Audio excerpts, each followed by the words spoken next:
اقبال نے کہا کہ موت کو سمجھے ہے غافل اختتام زندگی، ہے یہ شام زندگی صبح دوام زندگی۔ مجھے یاد آتا ہے وہ سیدہ رابعہ بصریہ اور شفیق بلخی، بعض اوقات کسی نے اور صوفیاء سے بھی اس کو جو منسوب کیا ہے کہ وہ پوچھا کہ آپ بتائیں بلخ کے لوگ کیا کرتے ہیں، تو انہوں نے کہا مل جائے تو شکر کرتے ہیں، نہ ملے تو صبر کرتے ہیں۔ تو مائی صاحبہ سے کہا کہ آپ بتائیں بصرہ کے لوگ کیا کرتے ہیں، انہوں نے کہا یہ کام جو آپ کے بلخ کے لوگ کرتے ہیں یہ تو بصرہ کے کتے بھی کرتے ہیں۔ تو انہوں نے کہا پھر آپ کے لوگ کیا کرتے ہیں کہ نہ ملے تو شکر کرتے ہیں، مل جائے تو بانٹ دیتے ہیں۔ کیا کہنے جی، حضرت رابعہ بصریہ انہوں نے بھی یہ رمز موتو قبل ان تموتو کی اس طرح سمجھائی۔ ایک مولوی صاحب کو دیکھا کہ وہ اپنی تقریر کے ذریعے لوگوں کو خوب ڈرا رہے ہیں، تو ایک کنارے پر کھڑے ہو کر کہنے لگی کہ مولوی صاحب کیوں اللہ کی مخلوق کو رلاتے ہو، بات تو اتنی ہے، کہو کہ اپنے آپ کو اللہ کی رضا کے لیے وقف کر لو۔ اتنی سی بات، جس نے اللہ ابراہیم علیہ السلام کو نہیں دیکھا۔ تو بات یہ ہے کہ وہ کسی نے کہا نا کہ ڈرنا ہے تو ایک اللہ سے ڈر، مرنا ہے تو اس کی راہ میں مر، رکھ اس کی رضا پر اپنی نظر، پھر ساری یہ دنیا تیری ہے۔ ہم لاہور والوں کے لیے موتو قبل ان تموتو کو سمجھنا مشکل نہیں ہے۔ ایک وہ شخص ہے جو راوی کے اس پار لیٹا ہے جس کو جہانگیر کہتے ہیں، بادشاہ وقت کا، سارے خزانے، لیکن اس نے مرنے سے پہلے نہیں مرا، خواہشات کو قابو میں نہیں رکھا، وہ مر گیا۔ اور راوی کے اس کنارے ایک علی حجویری لیٹا ہوا ہے، جنہوں نے زندگی کی رمز پہچانی، جنہوں نے خواہشات پر قابو پایا، اپنے آپ کو پہچانا۔ کون کہتا ہے وہ مر گیا؟ قرآن پاک میں یہ جو کہا گیا کہ یا رسول اللہ صلی اللہ علیہ وسلم ما انت بمسمع من فی القبور، تو اس کا معنی یہ تو ہرگز نہیں ہے کہ نبی اکرم رحمت عالم صلی اللہ علیہ وسلم قبروں میں جا کر معاذ اللہ مردوں کو تبلیغ کرتے تھے۔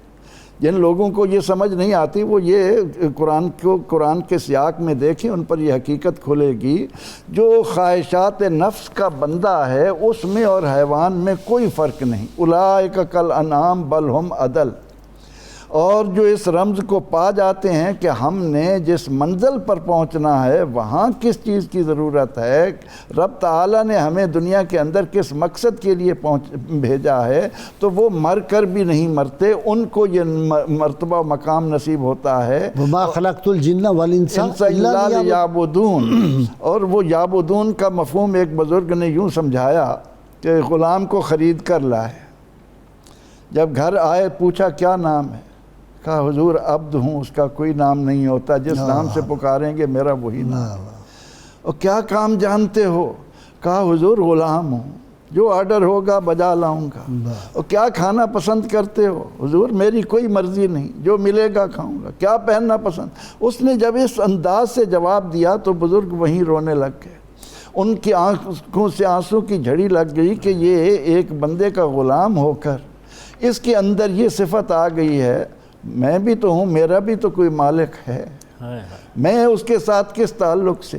تو جس دن انسان کے ذہن میں یہ بات آ جائے کہ میں اس دنیا میں چند روز کے لیے کس لیے آیا ہوں، تو پھر وہ یہ ہے کہ وَنَهَا النَّفْسَ عَنِ الْهَوَىٰ فَإِنَّ الْجَنَّةَ هِيَ أَمَّا مَنْ خَافَ مَقَامَ رَبِّهِ وَنَهَا النَّفْسَ عَنِ الْهَوَىٰ فَإِنَّ الْجَنَّةَ هِيَ الْمَأْوَىٰ۔ قرآن کریم بار بار یہ بتا رہا ہے کہ وَمَا هَٰذِهِ الْحَيَاةُ الدُّنْيَا إِلَّا لَهْوٌ وَلَعِبٌ۔ کسی دیوانے نے دیوار پر سورج کی روشنی پڑی ہوئی اسے چمک دیکھا تو کہا دیوار چمک رہی ہے، لیکن تھوڑی دیر کے بعد جب سورج ڈھلنے لگا وہ دیوار سیاہ ہوگی، اپنی حالت پر آ گئی۔ تو یہی حال انسان کی زندگی کا ہے۔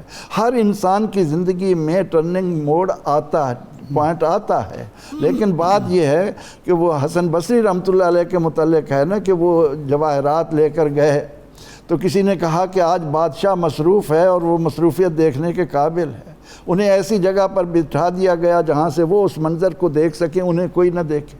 تو انہوں نے دیکھا کہ ایک قبر ہے، اس کے اوپر سنہری زرین وفد خیمہ تنا ہوا ہے۔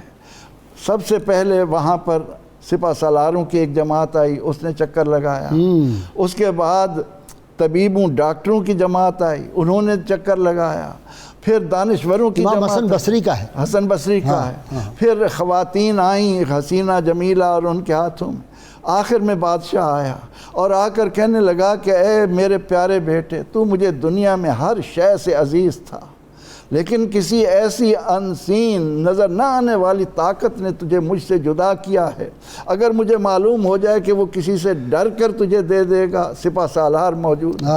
اگر مجھے معلوم ہو کسی کے علاج سے آ جائے گا، دنیا بھر کے طبیب موجود ہیں۔ اگر مجھے معلوم ہو کسی کی حکمت و دانائی تجھے لائے گی، یہ دانشور موجود ہیں۔ اگر مجھے معلوم ہو وہ حسین عورتوں کا طلبگار ہے، یہ لیکن کچھ بھی اس کے آگے بس نہیں چلتا۔